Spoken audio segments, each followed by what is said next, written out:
നാടിനു നല്ല നാട് നായന്മാരുടെ നാട് പാതിരാക്കി ചുട്ടു വെളിച്ചം പായണ നാട് ഒളിസേവ നായന്മാരുടെ കേട്ട് കേട്ട നാട്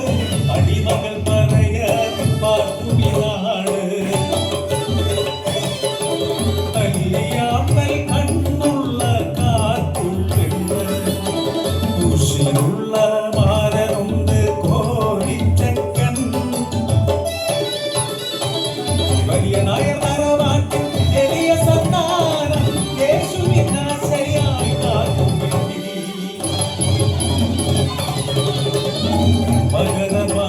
മകരമാസക്കുളിരാവിൽ എഴുപാടം വിളഞ്ഞ നാളിൽ ഏറുപാടം കാവൽ നീക്കാൻ കോരിച്ചക്കനു ആജ്ഞയെത്തി ആയില്ല തക്കം നോക്കി കാകുന്റെ ചെറ്റപ്പുഴ